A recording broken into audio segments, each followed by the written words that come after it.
வணக்கம். சிறப்பு நேர்காணலுக்கு வரவேற்கிறோம். நிகழ்ச்சியின் இன்றைய சிறப்பு விருந்தினர் விடுதலை சிறுத்தைகள் கட்சியின் தலைவர் திரு திருமாவளவன் அவர்கள். வணக்கம் சார். வணக்கம். மதச்சார்பின்மையை காப்போம் அப்படின்னு திருச்சியில் அண்மையில் பேரணி நடத்தியிருக்கிறீங்க.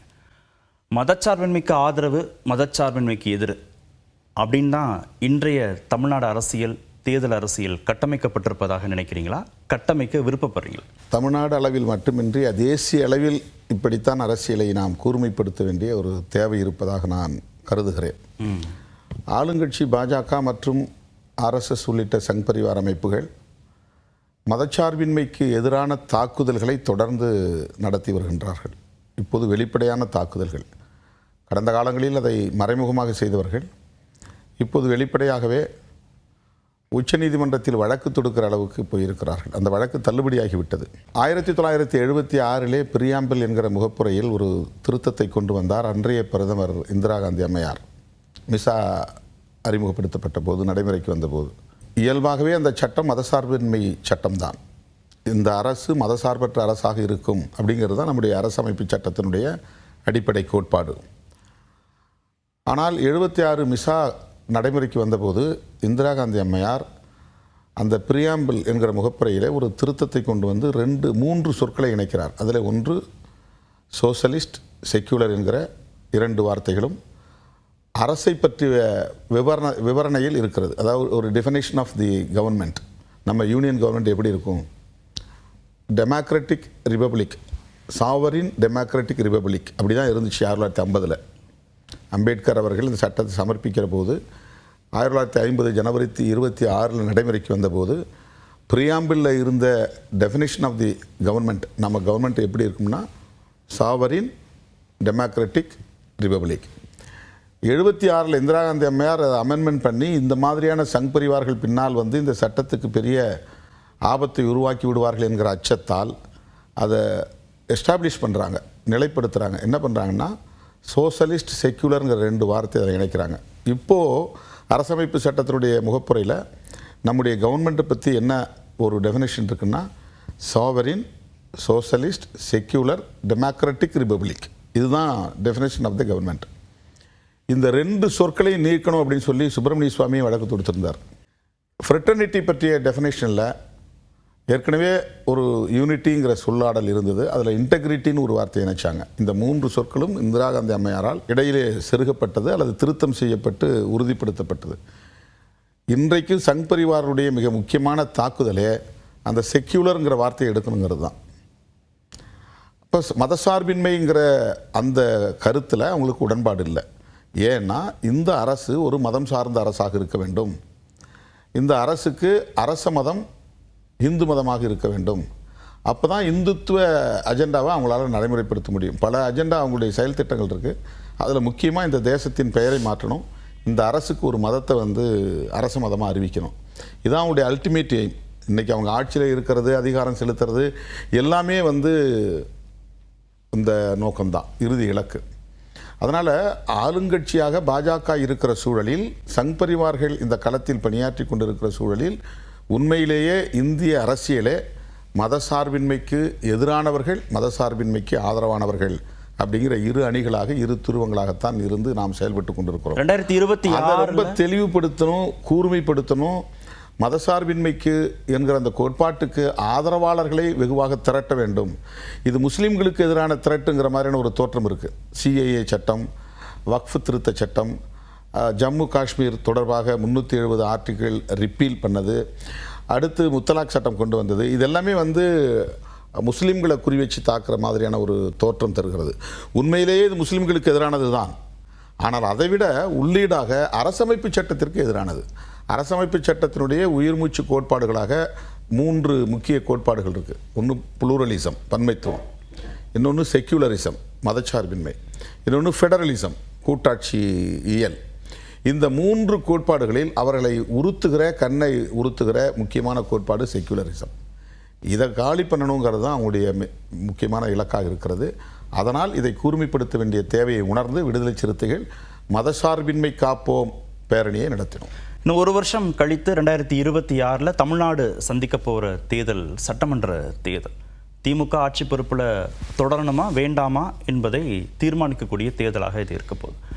இப்போது மதச்சார்பின்மை, பாஜக எதிர்ப்பு, மோடி எதிர்ப்பு அப்படின்னு இந்த தேர்தலுக்கும் இதுதான் பேசுபொருளாக இருக்கும், இல்லை அதை தான் ஃபிக்ஸ் பண்ணணும் அப்படின்னு நினைக்கிறீங்களா? அதனால தான் திமுக தலைமையிலான கூட்டணிக்கு பெயரே மதசார்பற்ற முற்போக்கு கூட்டணி. இது வெறும் மாநிலம் சார்ந்த அரசியலாக இருந்தால் இந்த தலைப்பே உங்களுக்கு ஒரு பரந்த பார்வையை, விரிவான பார்வையை, தேசிய பார்வையை கொடுக்குற ஒரு தலைப்பு. கலைஞர் காலத்தில் உருவாக்கப்பட்ட இந்த கூட்டணி அதற்கு என்ன தலைப்புன்னா மதசார்பற்ற முற்போக்கு கூட்டணி. இப்போ மதசார்பின்மைக்கு முன்னுரிமை அளிக்கிற ஒரு கூட்டணி, மதசார்பின்மையை காப்பாற்ற வேண்டும் என்று விரும்புகிற ஒரு கூட்டணி, மதசார்பின்மைக்கு ஆபத்து இருக்கிறது சங் பரிவார்களால் அப்படிங்கிறத உரத்து சொல்லக்கூடிய ஒரு கூட்டணி. எனவே இதை மாநில சட்டமன்ற தேர்தல் வேறு, தேசிய தேர்தல் வேறு. அது தேசிய தேர்தல், பாராளுமன்ற தேர்தல்னா நம்ம பிஜேபி எதிர்க்கலாம் அப்படின்னு அர்த்தம் கிடையாது. ஒவ்வொரு மாநிலத்துக்குள்ளும் அவர்கள் இந்த அரசியலை செய்கிறார்கள்.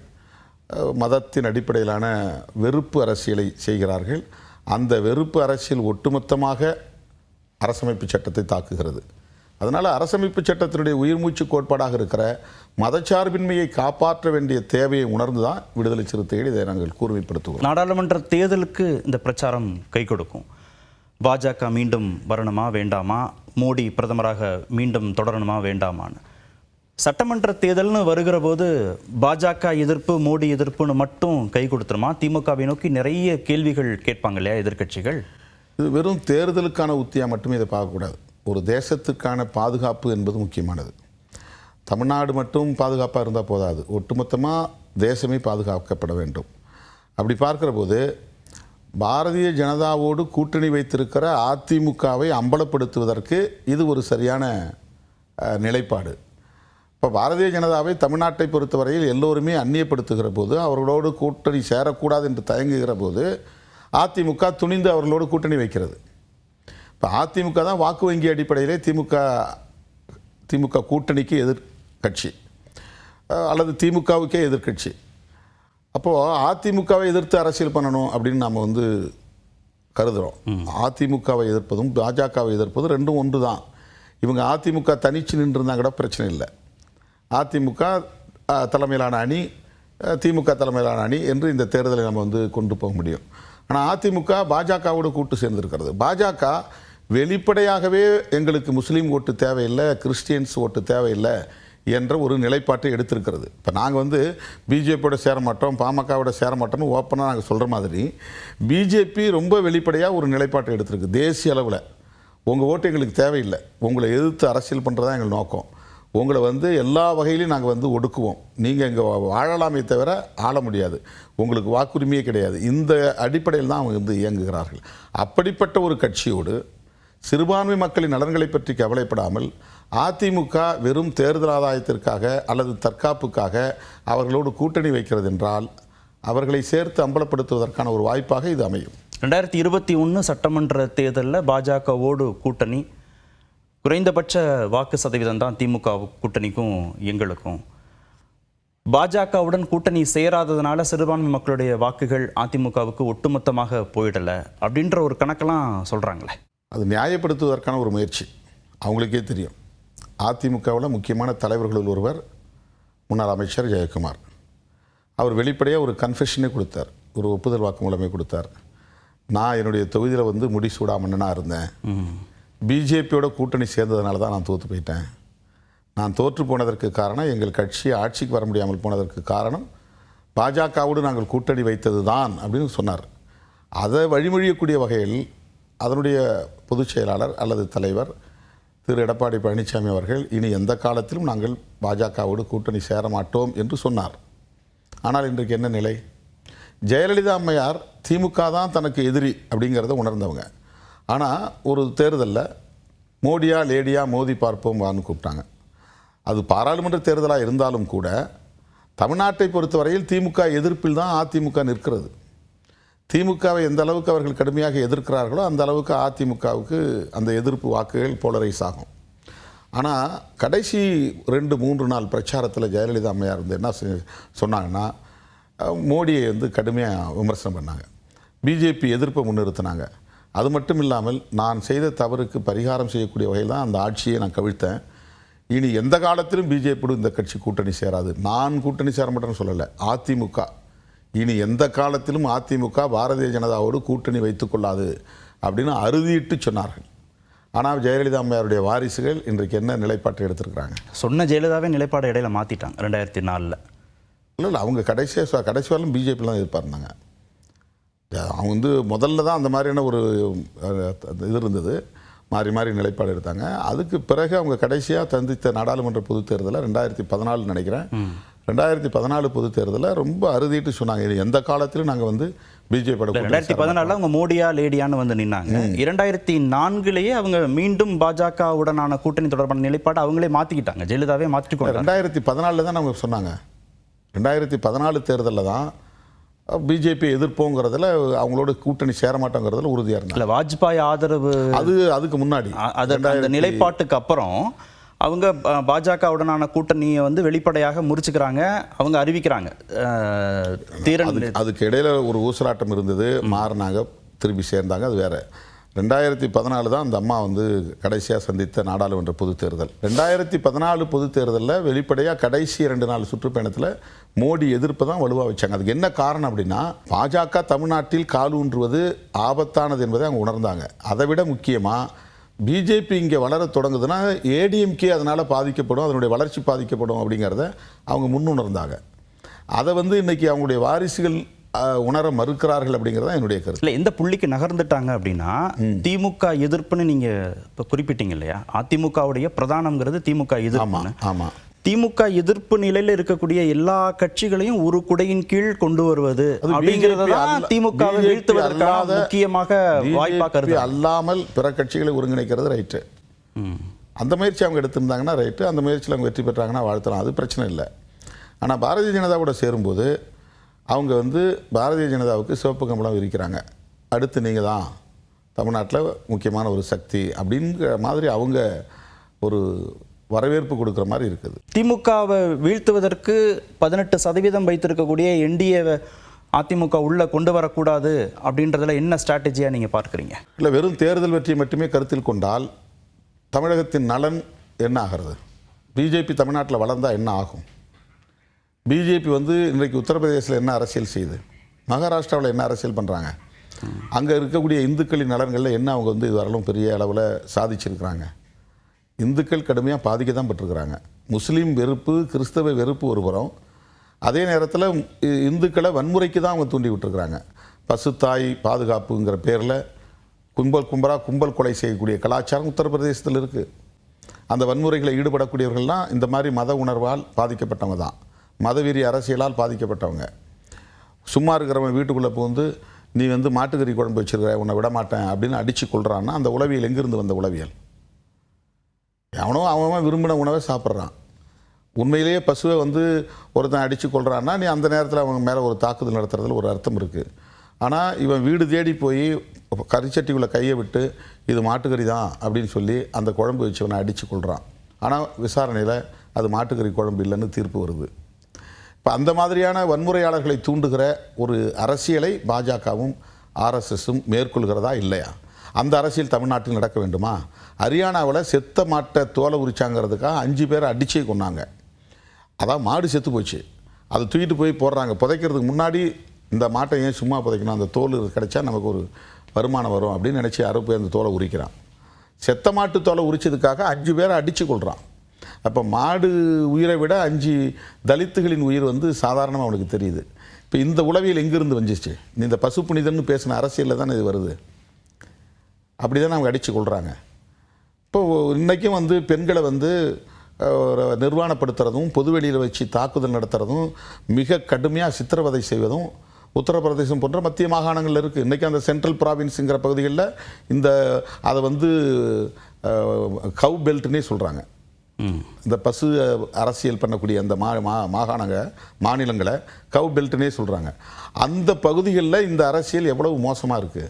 அந்த மக்களுடைய அடிப்படை வசதிகளுக்காக அவங்க போராடல, அவங்களுடைய கல்வி மேம்பாட்டுக்காக போராடல, சுகாதார மேம்பாட்டுக்காக போராடல, அறிவியல் பூர்வமான ஒரு விழிப்புணர்வை ஏற்படுத்துவதற்கான எந்த ஒரு செயல் திட்டத்தையும் கொண்டு வரல. ஒரு துறவி தான் உத்தரப்பிரதேசத்தில் முதலமைச்சராக இருக்கிறாரு. அவருக்கு வந்து எந்த ஆசாபாசமும் இருக்க போகிறதில்ல. அவர் பொருளாதாரத்தை வந்து ஊழல் செஞ்சு பொருளாதாரத்தை மேம்படுத்தணுங்கிறது ஒரு ஈடுபாடு அவருக்கு கிடையாது. அப்படிப்பட்ட ஒரு துறவி ஆளக்கூடிய உத்தரப்பிரதேசத்தில் என்ன இந்துக்களின் நலன்கள் பாதுகாக்கப்பட்டிருக்கு, மேம்பட்டிருக்கு? மதவெறி தான் வந்து ஏற்பட்டிருக்கு. அவன் வந்து மசூதிகளை போய் அடிக்கிறான், பைபிளை கொளுத்துறான், தேவாலயங்களை போய் தாக்குறான், பாதிரிமார்களை பார்த்தா அடிக்கிறான். இந்த அரசியல் தான். இப்போ இந்த அரசியல் தமிழ்நாட்டில் வளரணுமா? இந்தியாவிலேயே இந்த அரசியல் நடக்காத 2 மாநிலங்கள் வந்து இன்றைக்கி தென்னிந்திய மாநிலங்களே அதில் அந்த பாதுகாப்பில் இருக்குது. ஆனால் இன்றைக்கி அதிலிருந்து தப்பிச்சிருக்கிற 2 மாநிலம், ஒன்று கேரளாவும் தமிழ்நாடும் தான். அப்போ அந்த தமிழ்நாட்டுக்குள்ளே அதை கொண்டு வந்து யார் இன்றைக்கி நிலைநிறுத்த பார்க்கிறார்கள்? இல்லை, அதிமுகவோடு கூட்டணியில் தானே பாஜக இருக்கு. வளர்ச்சி அடைகிறாங்கல்ல, அந்த வாக்கு வங்கி ரீதியாக வளர்ச்சி அடைகிறாங்கல்ல. இன்றைக்கி அவங்க வந்து 30-40 இடங்களுக்கு குறையாம தான் நிற்க போகிறாங்க. அந்த இடத்த இவங்க கொடுக்க போகிறாங்களே இல்லையா? அதிமுக 200 இடத்துல நிற்க போகிறாங்க. அவங்க 130-135 இடத்துக்குள்ளே வந்து சுருக்கிக்க போகிறாங்க. மிச்ச இடம்லாம் பாஜக கொடுக்க போகிறாங்க. பாஜக தன்னுடைய கூட்டணி கட்சிகளுக்கு, தாமரை சின்னத்தில் நிற்கிற கட்சிகளுக்குனா ஆளுக்கு 2-3 கொடுத்துட்டு மிச்ச தொகுதியில் அவங்க நிற்க போகிறாங்க. அவ்வளோ ஓட்டும் ஏடிஎம்கே ஓட்டு.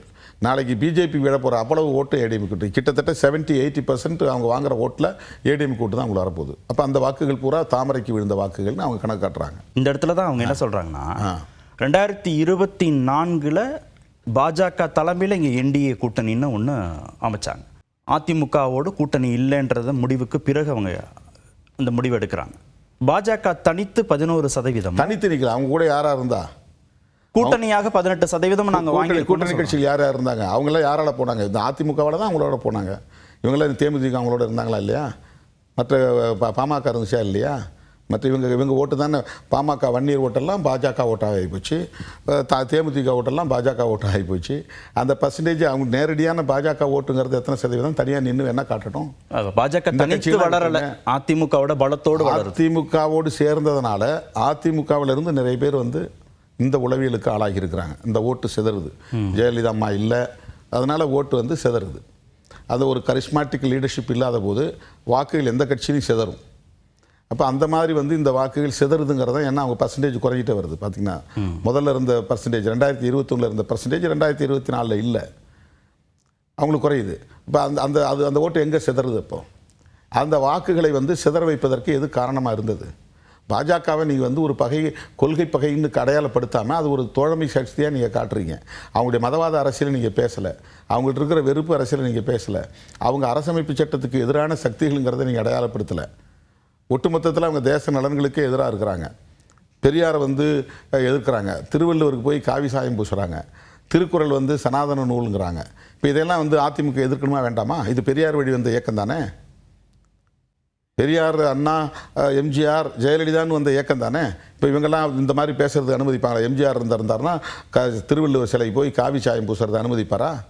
பெரியார் சிலையை செருப்பால் அடிக்கிறதோ அல்லது காவி துணி கட்டுறதையோ பொறுத்துக்கிட்டு இருப்பாரா பெரியார்? எம்ஜிஆர், ஜெயலலிதா அம்மா கூட பொறுத்துக்குவாங்களா? அப்போ எந்த அடிப்படையில் அதிமுக பாஜக கூட்டணியிடையே இணக்கம் இல்லைன்னு சொல்கிறீங்க? ஸோ அவங்க நிலைப்பாடுகளில் மாறுறாங்க. அமித்ஷா மட்டும்தான் திரும்ப திரும்ப கூட்டணி ஆட்சிங்கிறாரு. எடப்பாடி பழனிசாமி இன்னும் வரலாம் வாயை திறந்து நாங்கள் கூட்டணி ஆட்சிக்கு ஒத்துக்கிட்டோன்னு சொல்லவே இல்லையே. அதிமுக எப்படி ஒத்துக்கும் கூட்டணி ஆட்சிக்கு? அதுக்கு வாய்ப்பே கிடையாது. இதுவரையிலும் அதிமுக அதிகாரப்பூர்வமாக அறிவிக்கலை. அதிகாரப்பூர்வமாக அறிவிச்சாங்கன்னா முடிஞ்சுது, அவங்களுக்கு இந்த தேர்தலோட முடிஞ்சுது அவங்க கதை. அதிமுக வந்து அதுக்கப்புறம் அடுத்த தேர்தல் சந்திக்க தயார் இல்லைன்னு அர்த்தம். கூட்டணி ஆட்சின்னு அமித்ஷா மட்டும் தான் சொல்லிட்டு இருக்காரு. 2 முறை வந்திருக்கிறாரு இந்த அதிமுக கூட்டணி அறிவிச்சதுக்கு பிறகு. 2 முறை அவர் தான் கூட்டணி ஆட்சின்னு சொல்லிட்டு போயிருக்காரு. அதிமுக என்டார்ஸ் பண்ணவே இல்லையே. ஆமாம், நாங்கள் சேர்ந்து தான் முடிவு பண்ணியிருக்கிறோம், நாங்கள் ரெடி ஆகிட்டோம் கூட்டணி ஆட்சிக்கு. ஏன் சொல்லலை? இல்லை, கூட்டணி ஆட்சிங்கிற ஒரு ஆரோக்கியமான கருத்தியலை நோக்கி தானே நகரணும் அப்படிதானே நீங்கள் நம்ம விருப்பம். அவங்களுக்கு இடையில இந்த அந்த நிலைப்பாடு உருவானதா இல்லையே. அவங்க அந்த முரண்பாடுகளுக்குள்ளேயே ஒரு கூட்டணியை வந்து அவங்க பேசிட்டு இருக்கிறாங்க. அதுலேயே இன்னும் வந்து ஏன் அது ஆபத்தானதை பார்க்குறீங்கன்னு கேட்குறேன். கூட்டணி ஆட்சிங்கிற கருத்தியல் மீது உங்களுக்கு கருத்தியல் ஆபத்தானதுன்னு பார்க்கல. இல்லை, கூட்டணி ஆட்சிங்கிற கருத்தியல் உங்களுக்கு நம்பிக்கை இருக்கு, அது உடன்பாடு. அதிமுக பாஜக கூட்டணி ஆட்சிங்கிறது மீது உங்களுக்கு அதிருப்தி இல்லை. அதிமுக பாஜக இல்லை, அதிமுகவும் பாஜகவும் சேர்ந்ததே தப்புன்னு நான் சொல்கிறேன். ஒரு புறம் கூட்டணி ஆட்சி அமைக்க போகிறோம்னு சொல்கிறது பிஜேபி தரப்பில் தான் பேசுகிறாங்க, ஏடிஎம்கே தரப்பில் பேசலை. இங்கே யார் லீடர்ஷிப்பு? அந்த கூட்டணிக்கு யார் தலைமை தாங்கிறது தான் அறிவிக்கணும். இப்போ நாங்கள் இந்த கூட்டணியில் இருக்கிறோம், எங்கள் கூட்டணி தலைவர் சொல்கிறது முன்னாடி நான் சொல்ல முடியுமா? ஒரு கருத்தை நான் எங்கள் கூட்டணிக்கு தயாராக இருக்குன்னு நான் சொல்ல முடியுமா? அப்போ அதிமுக கூட்டணி தானே அந்த பிஜேபி இருக்குது.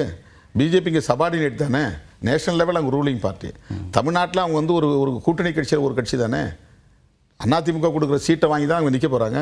இப்போ அவங்க எப்படி கூட்டணி ஆட்சின்னு சொல்லலாம் வெளியில்? கூட்டணி ஆட்சி, என்டிஏ ஆட்சி, திரு அண்ணாமலை ஒரு படி அதிகமாக போய் பாஜக ஆட்சி அப்படின்னு சொல்கிறாங்க. அப்படின்னா என்ன அர்த்தம்னா அதிமுகவை ரொம்ப குறைச்சி மதிப்பிடுறாங்கன்னு அர்த்தம், ரொம்ப கிள்ளுக்கறையாக நினைக்கிறாங்கன்னு அர்த்தம். அதுக்கு இருக்கிற வாக்கு வங்கியை வந்து அவங்க ரொம்ப துச்சமாக மதிக்கிறாங்க. அதிமுகவுடைய வாக்கு வங்கி ஜெயலலிதா அம்மாவுக்கு பிறகு எடப்பாடி பழனிசாமி அவருடைய தலைமையில் இன்டாக்டாக இருந்தது, இல்லைன்னு சொல்ல முடியாது. 65-66 இடங்கள் அவங்க ஜெயிச்சாங்க ஜெயலலிதா அம்மா இல்லாமலே.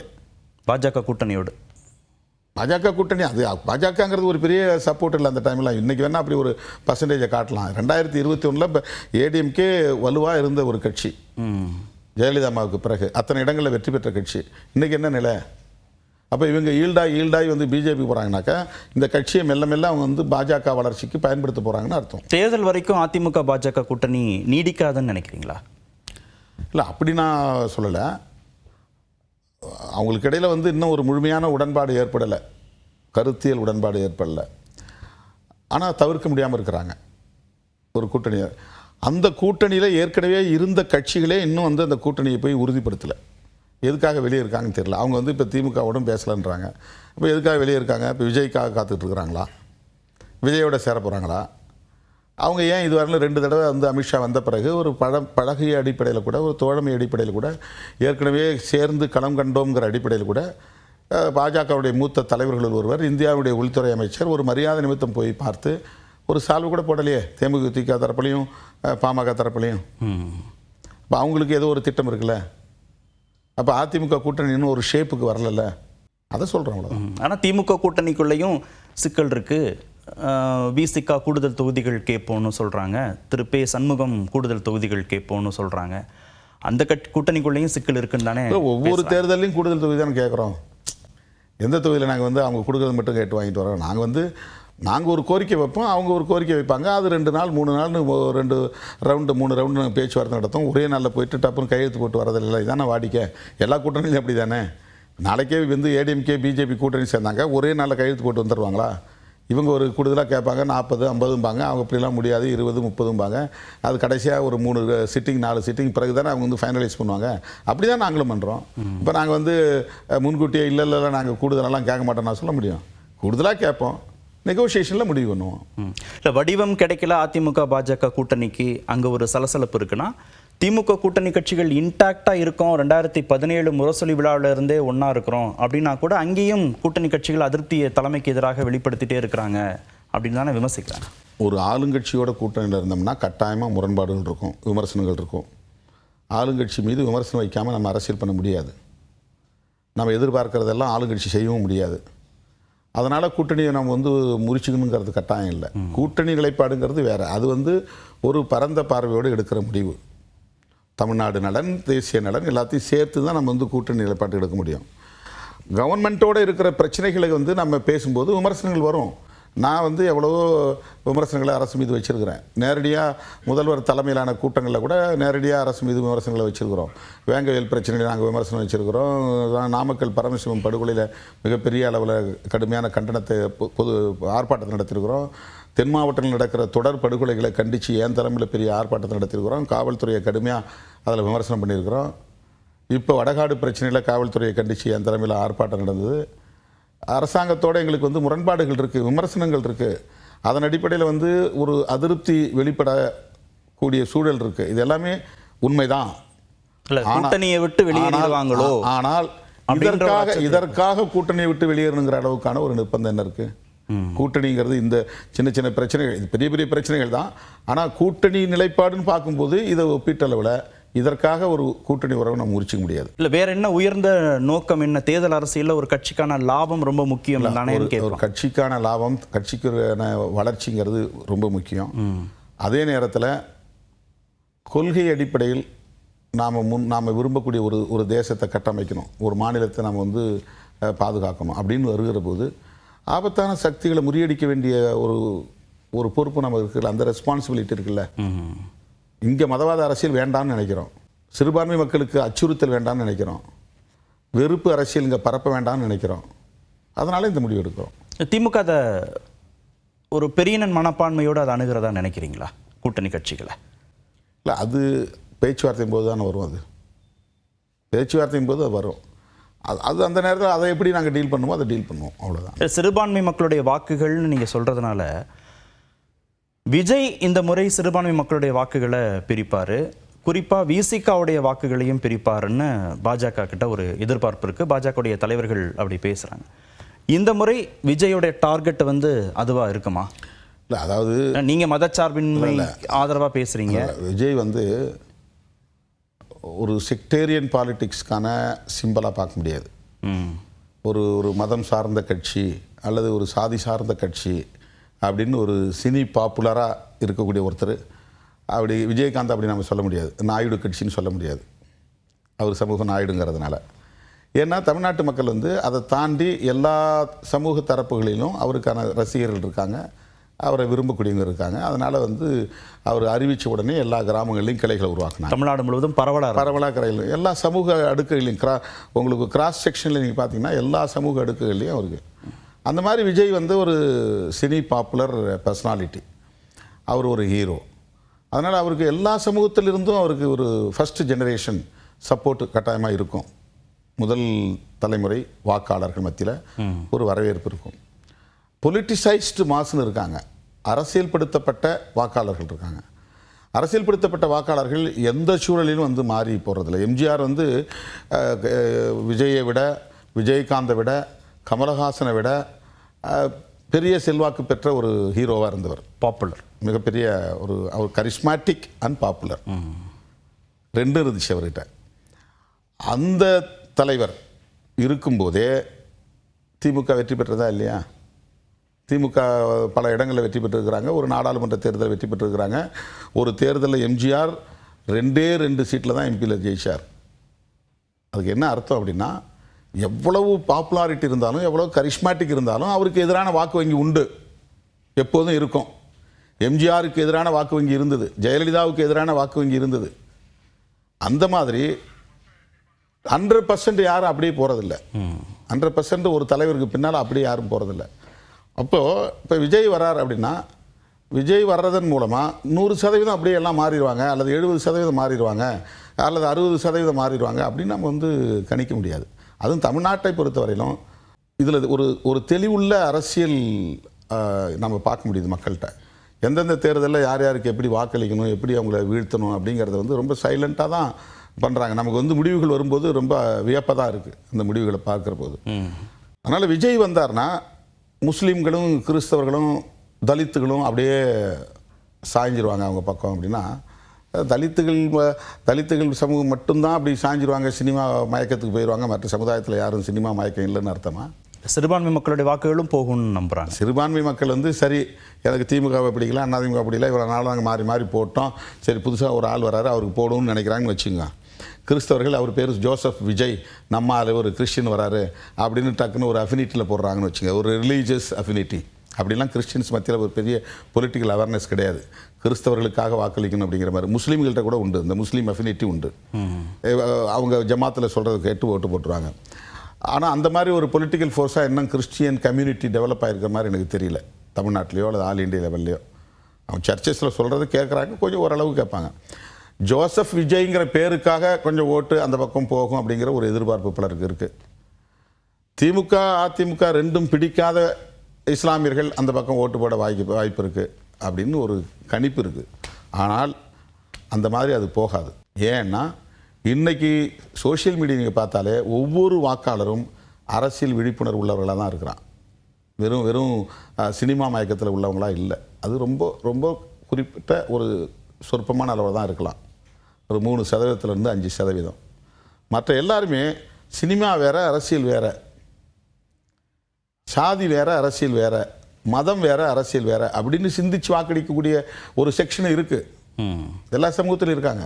அதனால் இப்போ தலித் செக்ஷனில் இருந்து ஒரு பர்சன்டேஜ் ஓட்டு அவருக்கு போகும்னா எல்லா செக்ஷனில் இருந்தே அவருக்கு ஓட்டு போகும், எல்லா கட்சியில இருந்தும் போகும். நீங்கள் கட்சியை விட்டுருங்க, சமூக ரீதியாகவே பாருங்கள், சமூக ரீதியாகவே பாருங்கள். அந்த ஏன்னா கட்சிக்கான வாக்குங்கிறது அது ஒரு பெர்பெச்சுவேட். ஒரு திமுக ஓட்டு போட்டோம், திமுக ஓட்டு போட்டிருக்காங்க, அதிமுக ஓட்டு போட்டோம், அதிமுக ஓட்டு போட்டுவோம், வேறு காரணமே சொல்ல மாட்டாங்க. எம்ஜிஆருக்கு ஓட்டு போடுறவங்க திமுக கலைஞருக்கு ஓட்டு போட மாட்டாங்க, கலைஞருக்கு ஓட்டு போடுறவங்க எம்ஜிஆர் ஓட்டு போட மாட்டாங்க. இப்படி தான் காலங்காலமாக அது இருந்துகிட்டு இருக்கு. அது வந்து ஒரு நிலையான ஒரு வாக்கு வங்கி, அரசியல்படுத்தப்பட்ட வாக்கு வங்கி அப்படின்னு கூட நம்ம எடுத்துக்கலாம். ஊசலாட்டத்தில் இருக்கிறவங்க, தேர்தல் நேரத்தில் முடிவு பண்ணுறவங்க, கட்சி சார்பற்று நிற்கிற உழைக்கிற மக்கள் தான் பெரும்பான்மையாக இருக்கிறாங்க. இப்போ அவங்களில் ஒரு செக்ஷன் வந்து ஒரு புது ஆளாக இருக்காரு வரட்டுமே இல்லை வக் சட்டத்தை அப்படிங்கிற அடிப்படையில் அவருக்கு ஒரு செக்ஷன் ஓட்டு போடலாம். ஆனால் அது அவரை ஆட்சி பீடத்தில் போய் அமர்த்தக்கூடிய அளவுக்கு இருக்குமான்னா இருக்காது. ஒன்று. ரெண்டாவது, அதனால் வந்து திமுகவுக்கு கிடைச்ச வாக்குகள் எல்லாம் சிதறி போயிடும் அப்படின்னு நான் நம்பலை. திமுக எதிர்ப்பு வாக்கு வங்கி சதறலாம். திமுக அதிமுகவுக்கு எதிர்ப்பு வாக்கு வங்கின்னு ஒரு வாக்கு வங்கி இருக்குது. எத்தனை வருஷத்துக்கு இவங்களே மாறி மாறி ஆண்டுகிட்டு இருப்பாங்க அப்படின்னு பாட்டாளி மக்கள் கட்சியை தூக்கி பிடிச்ச காலம் ஒன்று உண்டு. அதே மாதிரி வைகோவை தூக்கி பிடிச்ச காலம் ஒன்று உண்டு. அதே மாதிரி விஜயகாந்தை தூக்கி பிடிச்ச காலம் உண்டு. இது எல்லாமே நீங்கள் பார்த்தீங்கன்னா ஒவ்வொருத்தருமே 5%லேருந்து 8% வரலும் ஓட்டு வாங்கியிருக்காங்க. இந்த 8ங்கிறது விஜயகாந்த் 10 வரலும் போனார்னு நினைக்கிறேன், அதிகபட்சம். இது வந்து எப்போவுமே திராவிடியன் பார்ட்டிஸ், ஏடிஎம்கே டிஎம்கே இந்த ரெண்டுக்கும் எதிராக வாக்களிக்கக்கூடிய கணிசமான வாக்கு வங்கி எதிர்ப்பு வாக்கு வங்கி.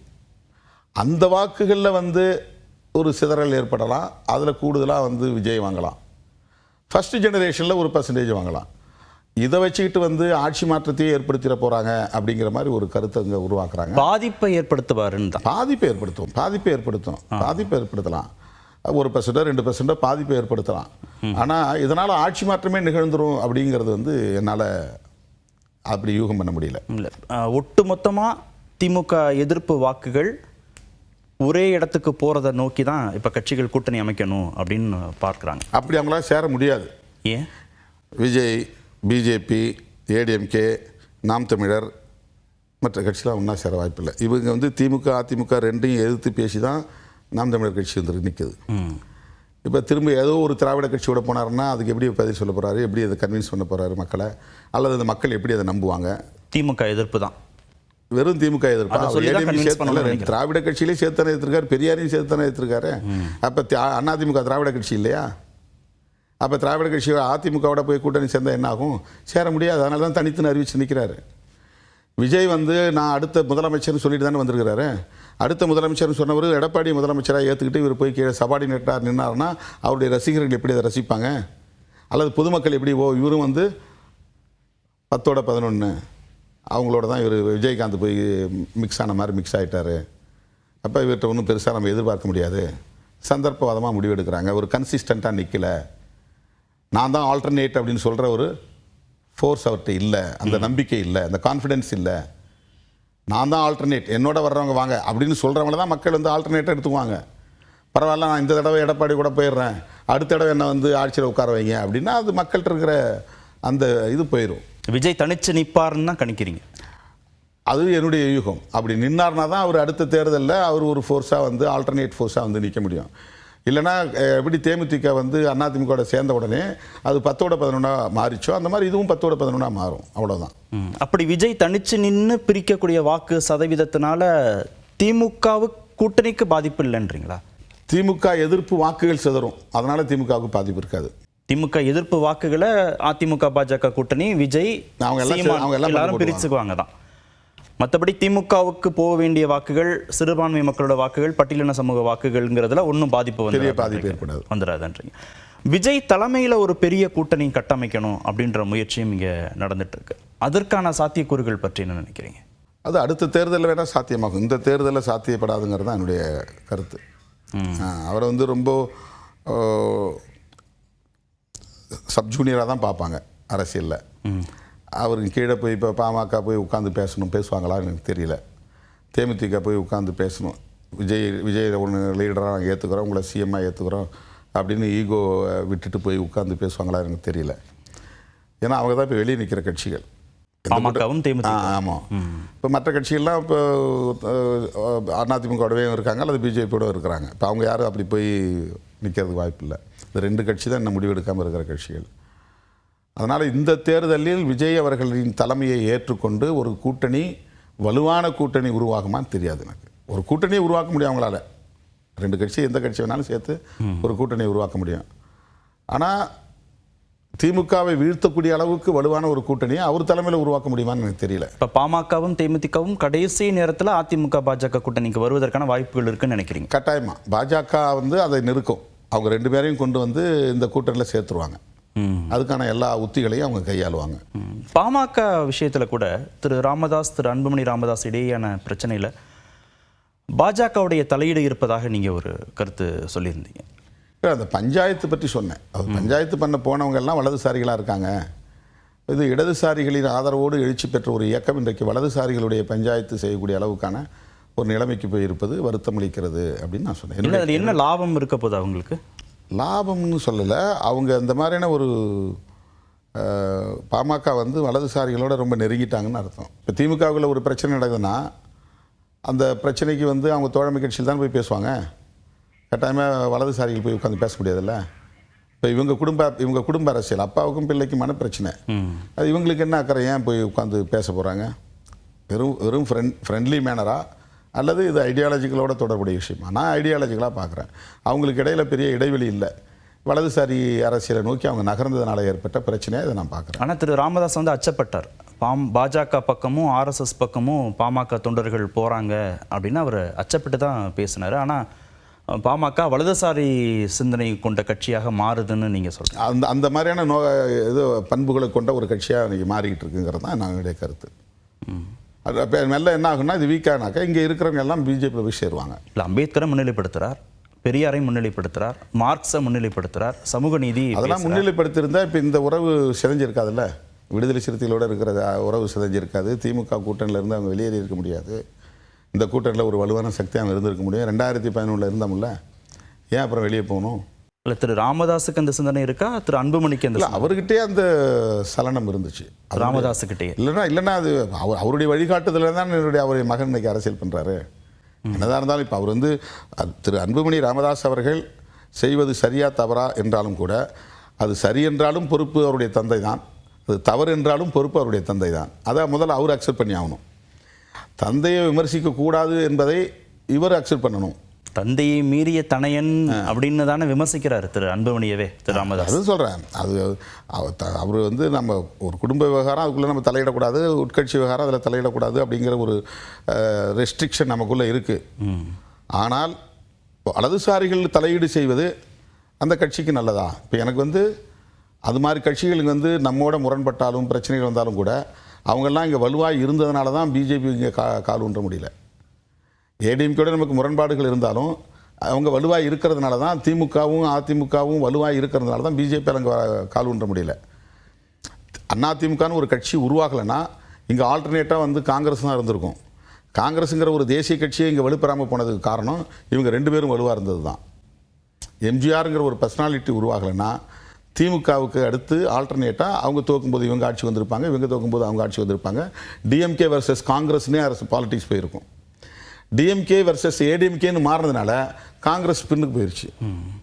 பிஜேபியும் அங்கே வந்து கால் ஊன்ற முடியாமல் போச்சு. அப்போ அவங்க 2 பேரும் வந்து ஸ்ட்ராங்காக இருந்ததுனால தான் அந்த அரசியல் இங்கே உள்ள நுழைய முடியல. பிஜேபி அரசியல் உள்ள நுழைய முடியல. அந்த இடத்துல இன்றைக்கி வட மாவட்டங்களில் ஒரு பாமக ஒரு ஃபோர்ஸாக இருக்குது. இன்றைக்கி அவங்க வீக்கனானா அந்த இடத்த யார் வந்து ரீப்ளேஸ் பண்ணுவா? அது விசிகாவுக்கு கெயின் இல்லையா?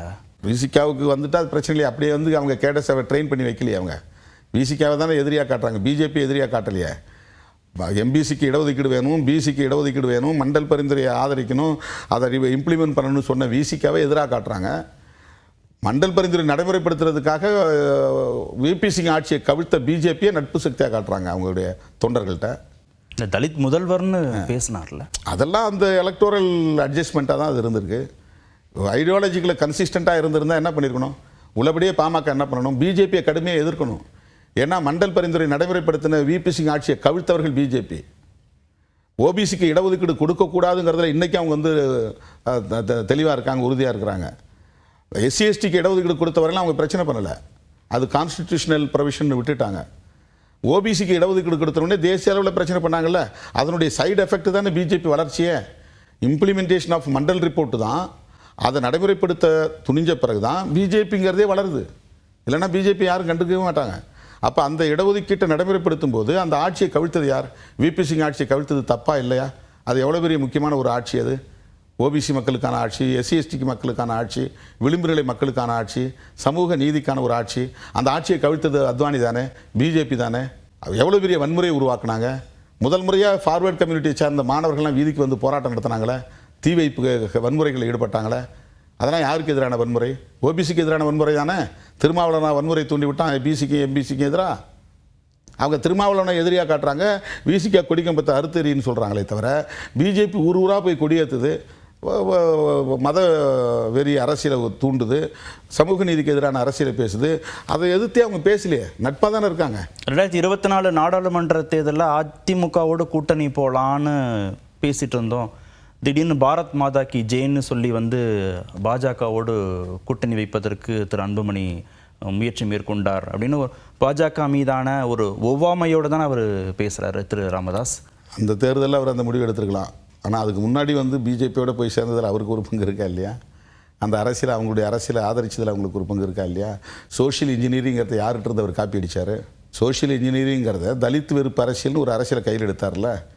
அதாவது பிராமணர் அல்லாதார் இயக்கம் கண்ட பெரியாருக்கு சிலை வைத்திருக்கிற மருத்துவர் தலித் அல்லாதார் இயக்கத்தை உருவாக்கக்கூடிய அளவுக்கு போயிருக்காரே. தலித் அல்லாதார் இயக்கம் உருவாக்கலாமா? தலித்துகளிலிருந்து ஒடுக்கப்பட்டவர்கள் இல்லையா? விளிம்பு நிலை மக்கள் இல்லையா? அந்த மக்களை அரவணைக்க வேண்டிய பொறுப்பு உங்களுக்கு இருக்கா இல்லையா? அந்த மக்களை மேம்படுத்த வேண்டிய பொறுப்பு உங்களுக்கு இருக்கா இல்லையா? நீங்கள் பெரியாரிஸ்ட்டு தானே, நீங்கள் மார்க்சிஸ்ட்டு தானே, நீங்கள் அம்பேத்கரிஸ்ட்டு தானே. அப்போ எங்கே அந்த இடத்துல ஏன் அந்த அந்த பிழை? இந்த பாமகவுக்கும் பிசிகாவுக்குமான உறவு முடிந்த முடிவு தானா? அதில் இனிமேல் அடுத்த தொடக்கமே இல்லையா? நாங்கள் வந்து அதை ரொம்ப ஆழமாக விரிவாக சிந்திச்சு தான் அந்த முடிவு எடுத்துட்டோம். நாங்கள் வன்னியர் சமூகத்துக்கு எதிரானவர்கள் இல்லை. பாட்டாளி மக்கள் கட்சிங்கிற ஒரு கட்சி வன்னியர்களையும் தங்களுக்கு சாதகமாக தங்களுடைய கட்சியின் நலனுக்காக பயன்படுத்திக்கிறாங்க, அவ்வளவுதான். தலித்துகளுக்கு எதிரான வெறுப்பு அரசியலை சோஷியல் இன்ஜினியரிங்கிற பேரில் கையில் எடுத்தாங்க.